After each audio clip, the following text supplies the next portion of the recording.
Bonjour à tous et bienvenue pour ce partage biblique. Aujourd'hui, j'ai choisi un passage du livre des Proverbes au chapitre 24, verset 16, où il est dit « 7 fois le juste y tombe et 7 fois il se relève ».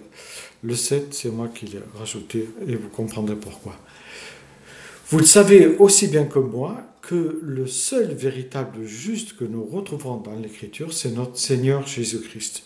Et l'Épître aux Hébreux nous le dévoile en disant qu'en lui il n'y a ni mal ni péché, car il est saint. Mais s'il est saint, il appelle chacun de ses enfants à la sainteté. Et malgré nos faiblesses, l'Écriture nous enseigne qu'il considère comme juste tous ceux qui lui ont remis leur vie en l'accueillant comme Seigneur et Sauveur.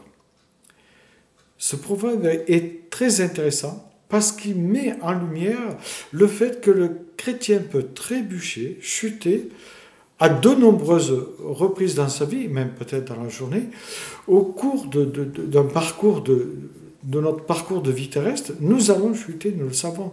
En effet, même lorsque nous désirons marcher selon l'esprit, la chair peut parfois prendre le dessus et nous pousser à agir ou à parler d'une manière qui va attrister l'Esprit de Dieu. Cette enveloppe charnelle qui recouvre notre être tend souvent à s'éloigner, malheureusement, de la volonté divine. Même un serviteur tel que l'apôtre Paul n'a pas été épargné par ces luttes intérieures. Et pour nous rassurer, je le crois, il est décrit avec une grande lucidité dans Romains 7, versets 13 à 25. Et nous y montre également la voie pour nous en sortir au verset 24.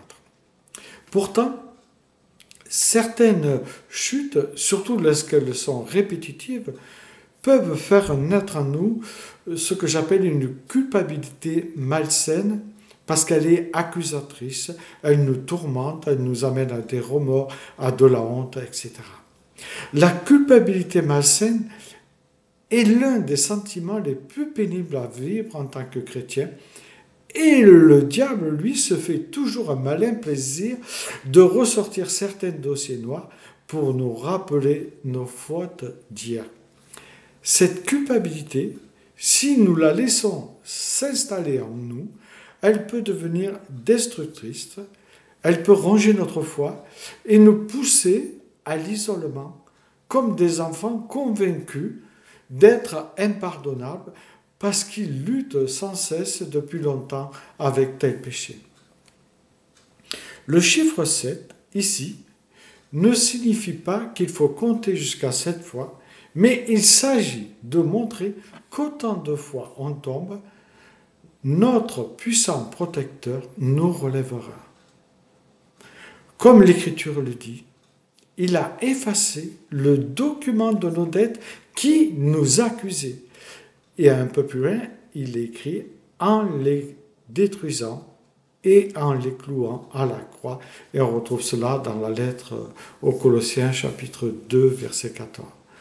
Donc ce qui importe au Seigneur, c'est de nous faire expérimenter sa grâce et sa miséricorde jour après jour, même au travers de nos dérèglements. Après nos chutes, ce qu'il attend de chacun de nous, c'est une véritable attitude de repentance et le désir de prendre une nouvelle direction. Le Seigneur ne nous abandonne jamais, il ne nous abandonne pas à cause de nos fautes. Au contraire, il désire que nous gardions notre main dans la sienne en lui faisant entièrement confiance pour continuer à avancer avec persévérance avec lui, malgré nos manquements.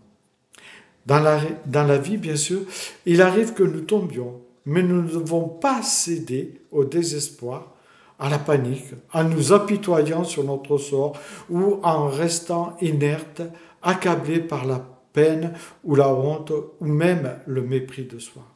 Au contraire, chaque chute est une invitation à revenir vers Dieu, à tendre la main vers lui et à prendre un nouveau départ en lui faisant entièrement confiance. Si ce passage du proverbe met en lumière nos faiblesses, il ne faut pas oublier qu'il nous révèle aussi la grandeur de la grâce de notre Seigneur, qui nous connaît profondément et intimement. Mais lorsque nous chutons, aucune chute, l'Écriture nous dit, n'est jamais fatale.